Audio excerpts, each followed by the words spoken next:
guys, Team Hard Life Captain Alberto Zertuche here. Alright, so as you saw in the last video, we did a little explanation on the tackle industry's rod and why we use them. And that was basically a simple overview of what they've been through and what they look like to start with. So the reason being I'm doing these videos is because I want y'all to see the amount of abuse these rods can take.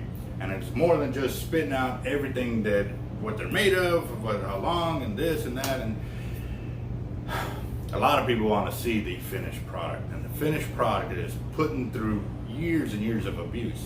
Now, granted, the tackle industry's rods have already been in our collection for over 5 years.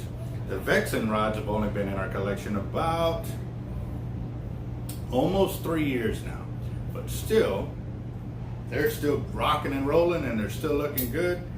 Well, as good as can be, because you got to remember, I'm going to fish with gear. I'm not going to have it just up on my wall unless it's an art piece that I want to keep up there. These aren't art pieces. They are our fishing gear. We're going to put them through the use, or put them through the ringer while we're using them. So again, I've got another one that's a Vexan inshore series, 9-foot, extra heavy. And yeah, we'll see how it looks. We'll start it there. All right, so we'll start at the very base here. And as you can tell, the base right there is starting to get worn, and it's always on this side because normally as the reel is getting drugged or whatever, that's the spot that always gets worn first. And so this one's the one that's almost 3 years old, and this is a brand new one, obviously. Same reel seats and everything, and as you can tell how much dirt and gunk and mud is built up on this thing. It's very nice. So that means it to get used. It's a used rod. That's good. So, and the foregrip.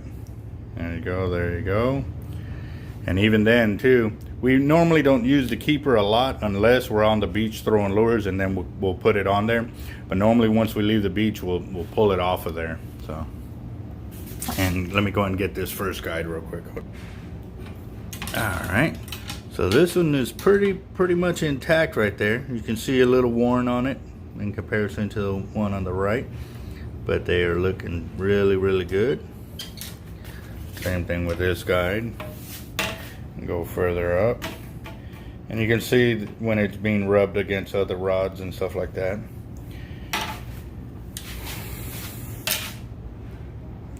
All the way up. Now on these, we still hadn't had the chance to put the reflective tape on them and stuff like that, which I keep telling myself I need to do.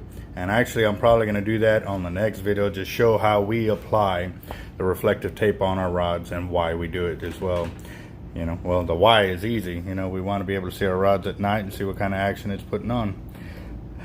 So as you can tell, this one's almost 3 years old, and the tip is still going just fine on it. So that was a quick down and dirty with the Vexan inshore series. And so let me go and do that little stress test for y'all.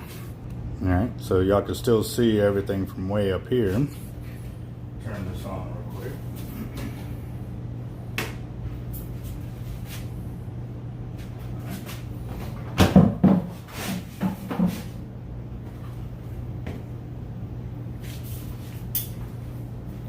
There you go.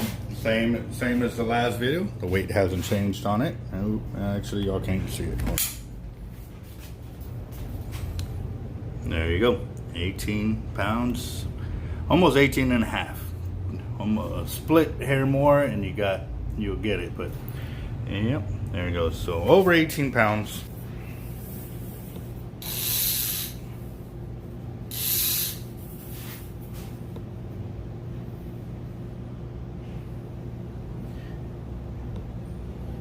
Yes, that little loop that I've showed y'all in the videos to make and to put on your leaders.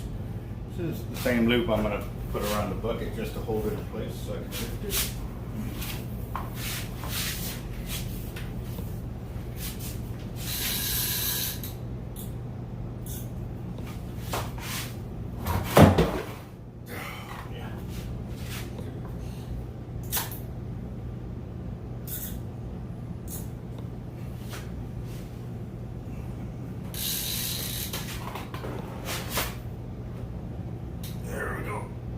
Off the floor. Whew.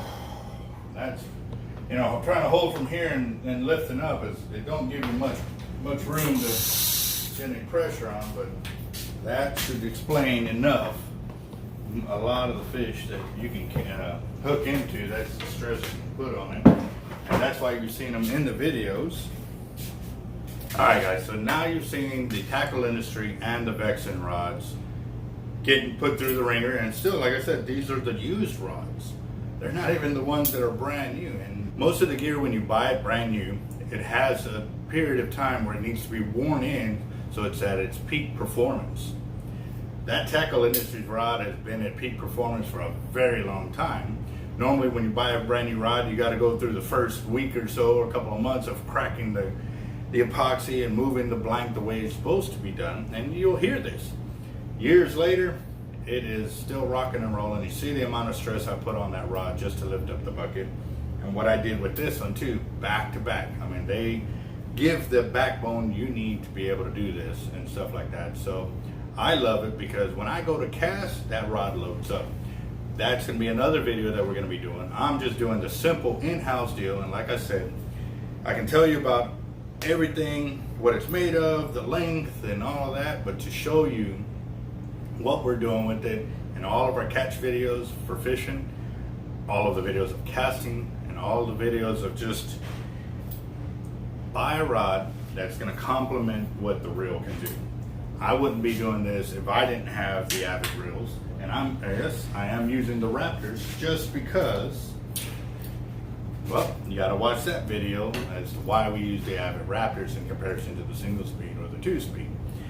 But again, here is the Vexan, extra heavy, and it's a 61 30-pound class rod. And again, like I said, I mean, that's it's super light right there, but it don't put in light work. You want heavy duty work and still be able to fish all types of ways.